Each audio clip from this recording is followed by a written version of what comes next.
واصل بن الأصبع رضي الله تعالى عنه. وأخرج ابن جرير عن خالد بن أبي الوليد عن واصل بن الأصبع رضي الله تعالى عنهما قال: خرجت من أهلي وأريد الإسلام فقدمت على رسول الله صلى الله عليه وسلم وهو في الصلاة، فصرفت في آخر الصفوف فصليت بصلاتهم، فلما فرغ رسول الله صلى الله عليه وسلم من الصلاة انتهى إلي وأنا في آخر الصفوف فقال: ما حاجتك؟ قلت: الإسلام. قال: هو خير لك؟ قال: تهاجر؟ قلت: نعم. قال: هية البادي أو هجة الباتي؟ قلت: أيتها خير؟ قال: هية الباتي. قال: وهية الباتي أن تثبت مع رسول الله صلى الله عليه وسلم، وهية الباتي أن يرجع إلى باديته. قال: وعليك الطاعة في عسرك ويسرك ومنشطك ومكرهك وأثرة عليك. قلت: نعم. فقدم يده وقدمت يدي، فلما رآني لا أستطيع نفسي شيئا قال: فيما استطعت؟ فقلت: فيما استطعت. فضرب على يدي كذا في كنز العمال. وأخرج أبو نعيم عن إياس بن سلمة بن الأكوع رضي الله عنه قال: أصاب أسلم وجع، فقال رسول الله صلى الله عليه وسلم: يا أسلم أبدو. قالوا: يا رسول الله نكره أن نرتد ونرجع على أعقابنا. فقال رسول الله صلى الله عليه وسلم: أنتم باديتنا ونحن حاضرتكم، إذا دعوتمونا أجبناكم، فإذا دعوناكم أجبتمونا. أنتم المهاجرون حيث كنتم، كذا في كنز العمال.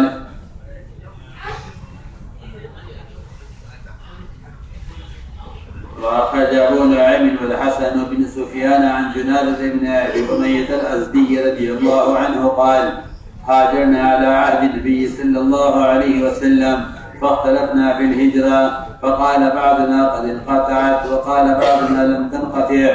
فدخلت على رسول الله صلى الله عليه وسلم فسألته عن ذلك، فقال: لا تنقطع الهجرة ما قتل الكفار، كذا في الكنز. وعند ابن مندى بن عساكر عبد الله بن سعدي رضي الله عنه قال: وفدت في نفر من بني سعد بن بكر إلى رسول الله صلى الله عليه وسلم 87 وأنا من أحدثهم سنا، فأتوا رسول الله صلى الله عليه وسلم فقضوا حوائجهم وخلفوني في رحل لهم، فجئت رسول الله صلى الله عليه وسلم فقلت: يا رسول الله أخبرني عن حاجتي. قال: ما حاجتك؟ قلت: رجال يقولون قد انقطعت الهجرة. فقال: أنت خيرهم حاجة أو حاجتك خير من حاجاتهم، لا تنقطع الهجرة ما قتل الكفار، كذا في الكنز. وأخذه أيضا أبو حاتم بن حبان والنسائي. وقال أبو زرعة: حديث صحيح متقن، رواه الأثبات عنه كما في الإصابة.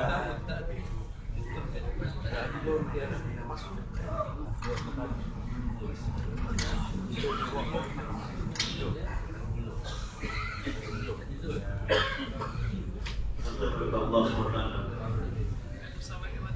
segala usul dan cara usaha ini adalah diambil daripada sirah. Ini kerja ini adalah ikut sirah, bukan ikut kehendak kita. Kalaulah dakwah agama ini dan usaha agama ini dibiarkan dilakukan mengikut kehendak manusia, maka ianya akan terhapus begitu saja. Sedangkan Nabi SAW dan begitu juga maksud perutusan baginda dan segala anbiya adalah untuk hidupkan usaha dakwah. Jadi kita nak majukan usaha ini, gerakkan usaha ini untuk bawa semua manusia ke jalan Allah SWT, sebagaimana para sahabat telah hidupkan usaha ini. Bagaimana sahabat telah jumpa dengan manusia untuk hidupkan sunnah dalam nafas, untuk hidupkan sunnah dan sunnah dalam mengeluarkan manusia ke jalan Allah SWT. Jadi maksud khuruj keluar ni bukan untuk taklim sahaja, bahkan maksud kita keluar jalan Allah SWT dan kita tashkil, sebenarnya ini sendiri adalah satu maksud. Jadi amal yang kita lakukan maksud bizat, maknanya perkara itu sendiri maksud, maka ianya akan tetap kekal. Tetapi amal yang bukan maksud bizat, bahkan amal itu dilakukan untuk hidupkan satu amal yang lain, untuk kepentingan amal yang lain, maka bila maksud tadi terhasil, maka perantaraan tadi akan ditinggalkan. Faham tak? Jadi sebab itu Mona Ilyas Rahmatullah berkata, maksud daripada usaha saya ni adalah bukan untuk membetulkan kalimah dan sembahyang sahaja. Kerana satu orang tidak akan dapat belajar masa dia keluar jalan Allah SWT, dan belajarnya dia semasa keluar jalan Allah SWT ini bukan satu muntaha, bukan satu pengakhiran dia. Dapatnya dia mengamalkan agama masa dia keluar jalan Allah SWT ini bukan pengakhiran pada keluar jalan Allah SWT. Bahkan ini baru alif bata. Bahkan Nabi SAW telah sediakan satu majma' bersama baginda yang sentiasa sedia untuk menyambut sebarang takaza, sebagaimana budak-budak yang sentiasa sedia untuk ditunggang.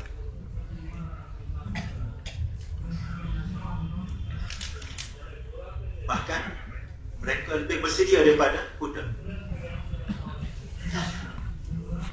Tidak ada binatang yang lebih bersedia daripada kuda, yang sentiasa sedia. Kuda bila dia tengok tuan dia terus bersedia untuk ditunggang. Tapi tidak ada binatang lain seperti kuda yang sentiasa bersedia. Tapi kuda bila tengok tuan dia, maka dia terus faham bahawa tuan dia sekarang akan naik dan dia akan bergerak, dia akan berjalan. Jadi saya bagi tahu Nabi SAW akan tashkil walaupun orang baru yang nak masuk ke Islam, supaya dia akan dapat faham bahawa apakah tashkil dalam agama Islam pada masa sekarang ini.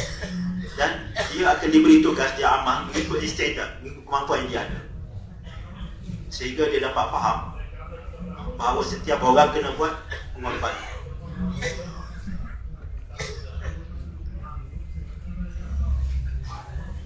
Jadi kalaulah tidak diberi,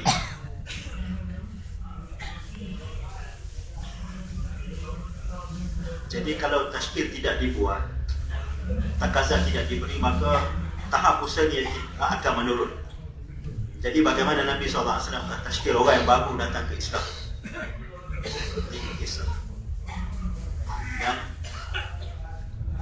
bagaimana mereka datang dan masuk Islam dan belajar agama, dan kemudian mereka kembali ke kampung mereka.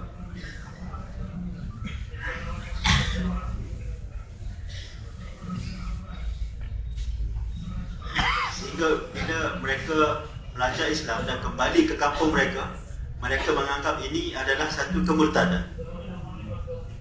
Na'udzubillah.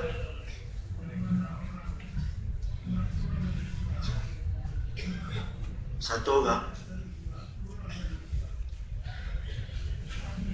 tetapi para sahabat bila mereka masuk Islam, bila mereka datang ke Madinah, hijrah ke Madinah, dan mereka telah bergabung dengan majma' di Madinah. Dan bila mereka nak tinggal majma' di Madinah tadi yang bersatu dalam usaha dakwah, dan mereka menganggap itu sebagai satu irtidad, satu kemurtadan. Jadi baginda telah sediakan satu jemaah sehingga satu afrad daripada jemaah tadi tidak bersedia untuk tinggalkan majma' tadi, dan mereka merasakan kalau tinggal majma' ini satu kemurtadan.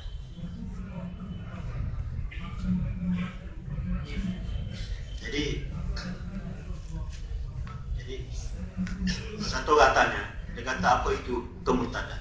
Dia kata murtad ini adalah satu orang yang tinggalkan agama, tinggal usaha agama, pergi ke Yaman, dan dia tinggal di sana bersama keluarga dia, berkhidmat pada mak ayah dia, dan dia tidak lagi buat usaha agama. tidak lagi keluar jalan Allah SWT, maka kita rasa kita faham inilah orang yang telah murtad.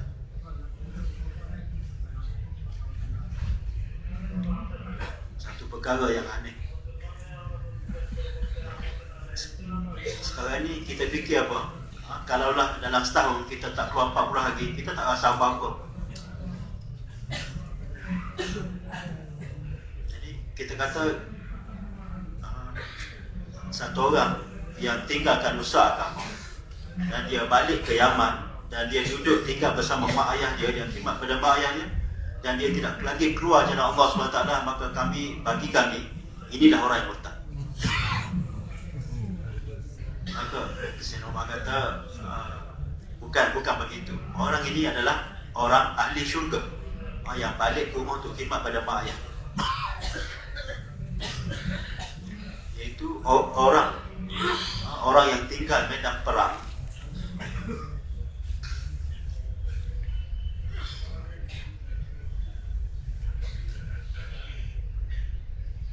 Dan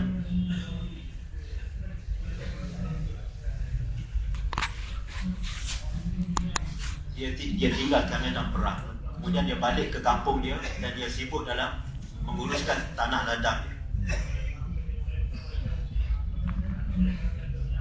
Jadi saya bagi tahu tuan-tuan tadi, para sahabat begitu takut dengan perkara ni. Bagaimana untuk mereka tinggal dakwah ila Allah dan keluar jalan Allah SWT dan duduk di rumah mereka, maka ini satu kesalahan yang besar mereka agak. Sebab itu Nabi SAW, setiap orang yang datang ke Islam, masuk ke Islam, walaupun orang baru, maka Nabi SAW akan bagi dia, bagi tashkil pada dia, bagi takazah pada dia. Nabi akan bagi tahu pada dia, ini tahap pengorbanan kita sekarang. Jadi Wasid bin Asqam mereka berkata bahawa saya telah keluar dari rumah saya untuk memeluk Islam. Dan saya datang jumpa Nabi SAW. Ketika itu orang-orang Islam sedang dalam masjid untuk bersolat. Jadi saya tak jumpa dengan sesiapa pun di luar. Kemudian saya masuk ke masjid dan sebelum masuk Islam, saya telah ikut sembahyang. Saya tak masuk Islam lagi, tapi saya tengok orang sedang sembahyang dalam masjid, saya pun ikut sembahyang. Jadi belum masuk Islam, tapi dah sembahyang. Bila Nabi selesai sembahyang, maka Nabi telah lihat saya dari mihrab. Saya duduk di saf yang belakang sekali. Maka Nabi telah bangun dan pergi kepada saya di saf yang paling belakang. Nabi telah bangun dan berjalan pergi ke tempat saya. Bukan Nabi panggil saya ke tempat baginda, tapi Nabi sendiri datang kepada saya.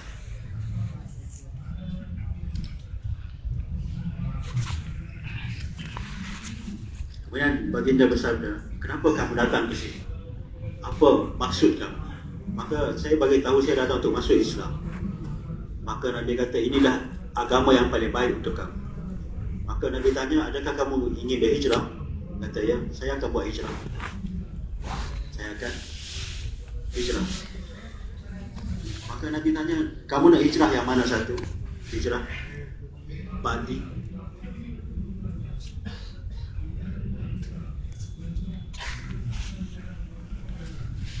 Jadi dua hijrah yang Nabi telah tawarkan pada dia. Tanya yang mana satu lebih baik? Mana satu lebih baik? Maka Nabi bersabda, hijrah batin itu lebih baik. Iaitu kamu masuk Islam, selepas masuk Islam, kamu tinggal bersama kami dan tidak lagi kembali ke tempat kamu. Dan bagi ialah setelah masuk Islam, kamu balik ke kampung kamu dan kamu tinggal di sana dan kamu amalkan segala perintah Allah SWT dalam semua keadaan. Dalam keadaan susah, senang, dalam semua keadaan kamu kena taat perintah Allah dan sunnah. Dan baginda juga bersabda, kamu juga kena berjanji bahawa selepas kewafatan aku, walaupun kamu dipinggirkan, kamu tetap tidak akan tinggalkan usaha kamu. Selepas kewafatan aku, walaupun kamu dipinggirkan, kamu tetap tidak akan tinggalkan usaha kamu. Maka kata, saya terima syarat. Maka kita tengok bagaimana Nabi SAW telah ambil perjanjian daripada para sahabat yang baru masuk Islam, supaya dia tetap maju dalam usaha. Jadi bila baginda SAW telah lihat saya telah terima syarat Nabi SAW dan saya tidak ingkar satu perkara pun, maka Nabi telah bersabda, semampu kamu kena tunaikan syarat-syarat ini semampu kamu. Maka Nabi telah berbaikat dengan saya dan saya telah berbaikat dengan Nabi. Ayas bin Salmah bin Aqwa kata, dia kata apabila Islam datang pada Nabi SAW, mereka telah sakit. Maka Nabi tanya, wahai Bani Aslam, baliklah ke kampung kamu. Kembalilah ke kampung kamu. Kerana suasana di sini tidak sesuai untuk kamu. Musim di sini tak sesuai untuk kamu, dan bila kamu dah sihat, kamu datang balik. Maka mereka berkata, wahai Rasulullah, kami tidak suka untuk kami murtad setelah masuk Islam. Maka Nabi bersabda, bukan begitu. Kamu orang kampung dan kami ni tinggal di bandar. Bila kamu tinggal di sana dan kami panggil kamu, kamu akan datang ke sini. Bila kami panggil kamu, kamu adalah lapai pada panggilan kami. Dan bila kamu adalah muhajir, walaupun di mana kamu berada. Setelah sahabat bagi tahu, Ibn Azdi, dia kata, kami telah berhijrah pada zaman Nabi SAW dan kami telah bersisih faham tentang hijrah. Adakah masih kekal ataupun sudah tidak ada hijrah? Maka sebahagian kata hijrah masih ada, sebahagian kata hijrah sudah tidak ada. Maka kami telah jumpa dengan Nabi SAW dan saya telah bagi tahu pada Nabi tentang kesisihan kami. Maka Nabi telah bersabda, hijrah masih baki, masih ada. Selagi peperangan orang kafir masih ada, maka hijrah tetap ada.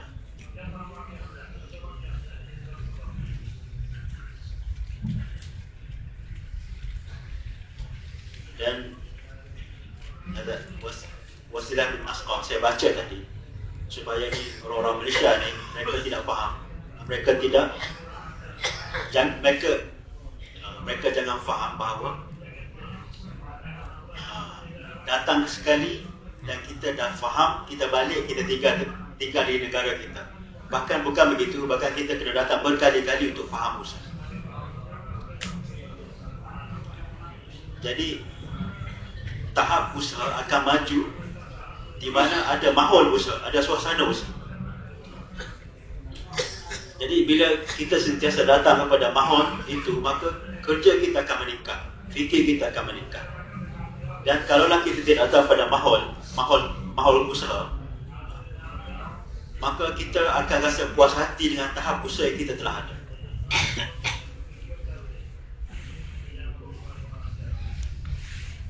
Jadi Mufti Zainal Abidin rahmatullah alaihi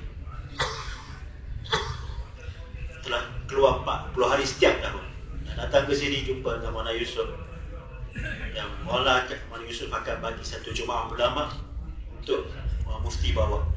Satu kali setelah keluar 40 hari dia datang ke sini dan tanya Maulana Yusuf, saya nak balik, nak wafsi, ada madrasah, ada banyak keperluan yang saya kena selesaikan, nak tengok pelajar-pelajar saya di madrasah, dan banyak lagi sahabat-sahabat pelajaran kitab yang belum habis lagi, jadi saya minta kebenaran nak balik. Maka Maulana Yusuf terfikir. Mufti tanya lagi, kalau Tuan bagi kebenaran, saya nak balik. Jadi Yusuf kata, balik. Bila beliau keluar, Dia keluar, Mona Yusuf hantar satu orang panggil dia. Jadi orang tadi pergi jumpa panggil dia, mufti kata balik ke sini. Jadi Mona Yusuf kata, mufti sahab, betul ke nak balik? Kata, saya dah minta kebenaran dengan Tuhan. Jadi kalau Tuhan bagi kebenaran, saya balik. Sebab saya dah banyak keperluan dah. Jadi Mona Yusuf kata, kalau keperluan madrasah balik. Maka mufti kata, saya mula faham bahawa Mona Yusuf tak bagi kebenaran dengan sepenuh hati. Jadi bila saya keluar dan saya berdiri di tepi jalan untuk tunggu kereta kuda, maka Mona Yusuf hantar lagi satu orang. Dia kata bila kereta kuda sampai, baru kamu bagi tahu dia Hadrat panggil Mona Yusuf panggil. Jadi bila kereta kuda sampai, maka orang tadi dah bagi tahu mufti sahab Hadrat panggil. Jadi beliau dah naik kereta kuda, turun balik, masuk ke masjid. Kata Hadrat, ada apa? Kata mufti sahab, betul ke nak balik? Betul ke nak balik? Kata Hadrat perintah dia saja. Kalau Hadrat suruh saya bagi kebenaran, saya balik. Kalau suruh saya tinggal, saya tinggal.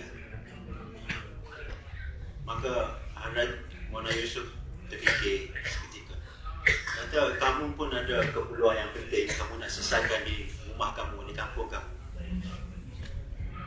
Maka saya keluar dan saya tunggu di tepi jalan sejam lebih saya tunggu. Kemudian datang satu kenderaan. Maka Hadrat hantar lagi satu orang, tunggu saya. Bila sampai je kenderaan untuk saya naik, maka bagi tahu dia Yusuf panggil. Kali ketiga. Jadi mufti sahab bagi tahu sedikit kisah ni pada Maulana. Jadi saya dah cakap dengan orang kereta kuda tadi, berapa tapak untuk pergi ke stesen.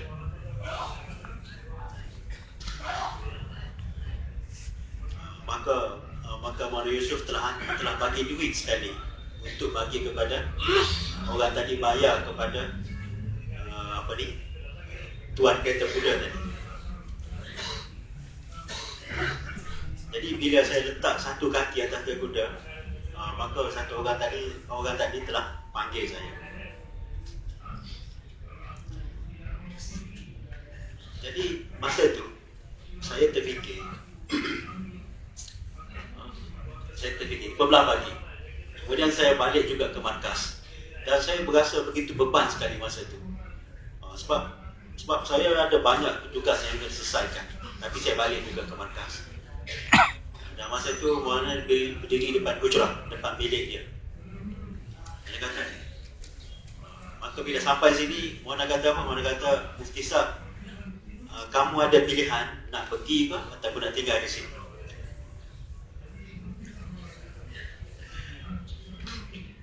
Maka mufti sahab terfikir,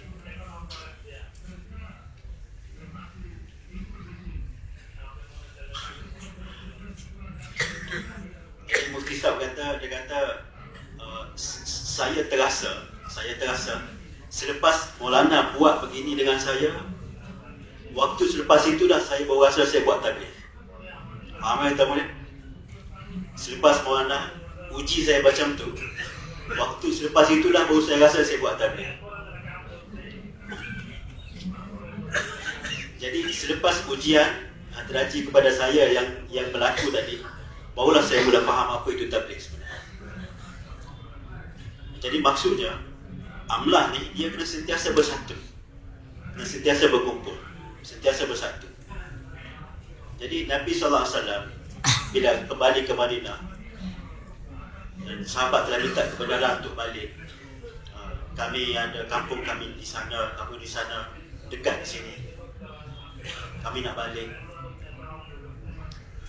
Maka Nabi SAW telah beri ijazah kebenaran pada semua orang, sehingga Nabi telah bersabda,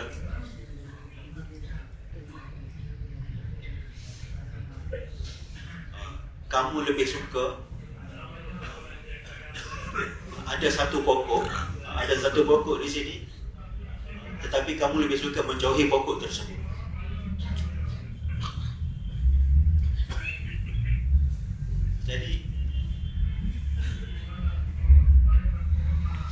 Jadi aku duduk di sebelah pokok ini, tapi kamu lebih suka untuk duduk di sebelah sana pokok. Kamu tak suka untuk duduk bersama aku di sebelah sini pokok. Melainkan Abu Bakar Siddiq lalu. Jadi semua sahabat tak faham dengan kata-kata Nabi tadi, melainkan Abu Bakar Siddiq saja yang faham. Jadi kemudian Abu Bakar telah bangun dan telah berkata, siapa yang masih lagi minta kebenaran untuk balik ke rumah dia selepas Nabi bersabda demikian, maka inilah orang yang paling bodoh sekali.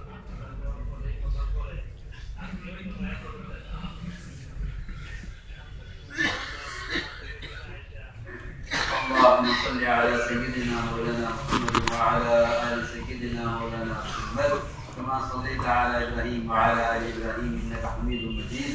ربنا ظلمنا انفسنا وان لم تغفر لنا وترحمنا لنكونن من الخاسرين. اللهم انا نستغفرك ونتوب اليك. اللهم انا نستغفرك ونتوب اليك.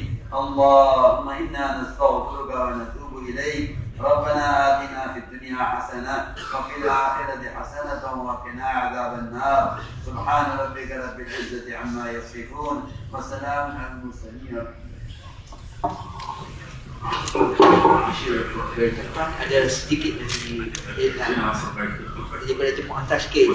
Jemaah yang pertama 40 hari ni 13 orang. Ambil dia nak tempuskan. Jemaah nombor 3 25 hari 10 orang. Jemaah nombor 7 40 15 orang. Jemaah nombor 9 10 orang. Ya. Barman.